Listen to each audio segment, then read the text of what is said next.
Have you ever felt like you're being teased with help that never actually shows up? Like someone dangling a lifeline, only to yank it back just as you grab on? If you've paid attention to Washington lately, you've watched promises float by like clouds. Big checks, lower taxes, instant relief. They sound real for a day or two, then dissolve into thin air. Meanwhile, prices pound away at your budget. Groceries cost more every week, rent climbs like a stubborn vine, interest on every kind of loan is sky high, and your paycheck shrinks once the tax withholding hits. It's exhausting. People aren't begging for miracles. They're begging for breathing room, something tangible they can spend, save, or use to pay down crushing bills. Most Americans don't get policy briefings over breakfast. They feel policy in the checkout line and the monthly rent invoice. When every dollar is stretched to its breaking point, even small changes matter. Imagine one that isn't small, one that lets you keep every cent of your paycheck instead of slicing off a chunk for income tax. Picture opening your banking app on payday and seeing the full amount you earned. No withholding, no April freakout over what you owe the IRS. Sound too good to be true? Hang with me because the idea isn't fantasy. It's part of a real conversation happening inside the current administration. Plenty of headlines lately have shouted about rebate checks and tariff payouts. They started when President Trump told reporters that his team is exploring ways to return tariff revenue to working families. Instantly, social media and cable news exploded. Is another stimulus coming? Will every adult get a new check? Could this land in time for holiday shopping? Within hours, my inbox filled with questions. I wish it were that simple. Between the House and Senate, the odds of passing a broad one time payout look slim. Congress is more polarized than ever, and big direct payment packages spark endless battles over cost, eligibility, and lately, inflation. While the checks idea ricochets around the echo chamber, some voices are urging a different path. Shark Tank's Kevin O'Leary, Mr. Wonderful, appeared on Fox News and fired off a blunt no. Don't cut checks, he argued. Use any excess revenue to pay down the national debt. Every uptick in interest rates makes servicing that debt more expensive, and a huge slice of our bonds are held overseas. Another economist piled on, warning that fresh stimulus cash could reignite inflation, forcing rates even higher and ballooning interest costs further. At first glance, that sounds like the same old austerity speech. Tighten the belt, suffer now, prosper later. But something else is stirring beneath the surface. While pundits argue about band aid rebates, a bigger idea, one that President Trump himself has floated multiple times, keeps resurfacing. Eliminate income tax on workers up to a certain earnings level and replace the lost revenue with tariffs on imported goods.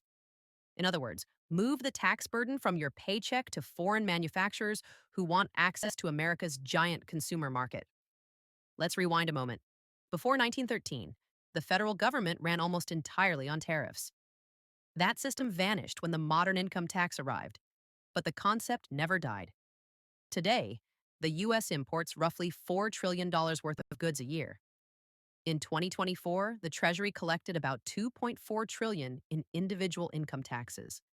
Crunch the numbers and you see why this tariff for tax swap is being taken seriously inside the West Wing. A broad tariff averaging 60% on all imports could theoretically replace every penny of personal income tax. Officials aren't proposing a blanket 60% rate that would clobber essentials like food and pharmaceuticals. But they are modeling tiered tariffs that hit luxury and high margin items hardest while shielding necessities. Here's where it gets personal. Imagine you earn $55,000 a year, filing as single. Under current law, you lose around $6,000 in federal income tax plus payroll taxes.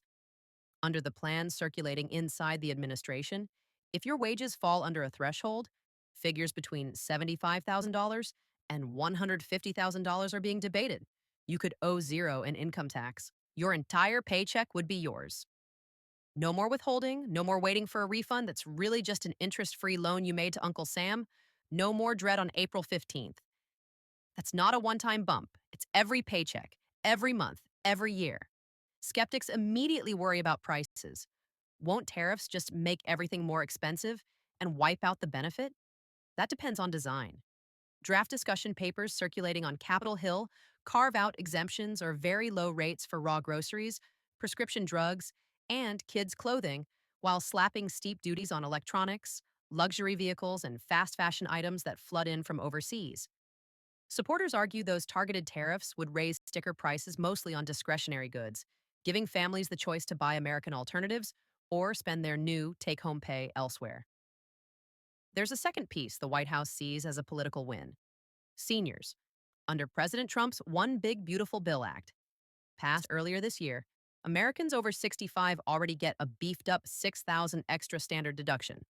Pair that with the zero income tax threshold, and millions of retirees could owe nothing at tax time, even on part time wages or small business income.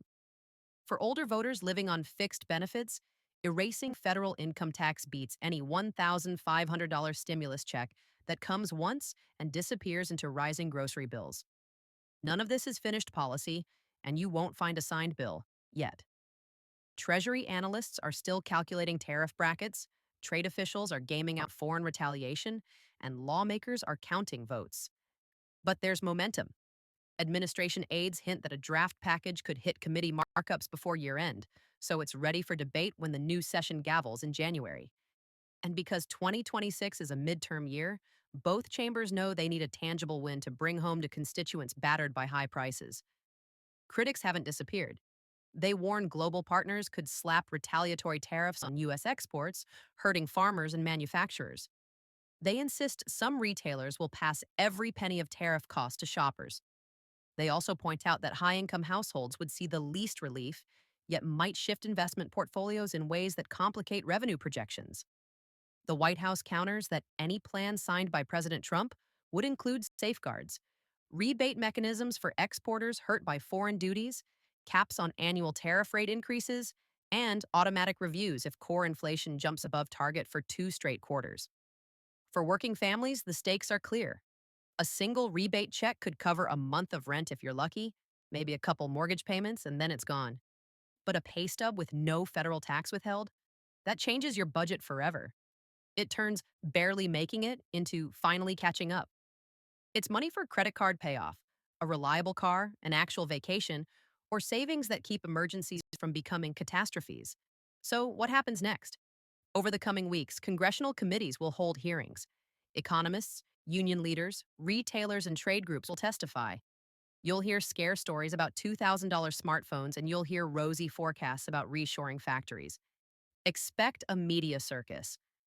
But underneath the noise, remember the core calculation. Do you want a one time handout, or do you want permanent take home pay you control? Here's the part you can influence: call your representative, message your senators, let them know whether you support replacing income tax with tariffs.